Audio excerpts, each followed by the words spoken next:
Så velkommen.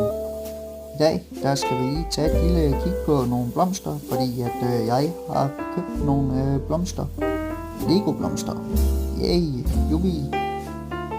Jeg fik lyst til at købe noget Lego igen, så jeg har købt en Lego Harry Potter figur.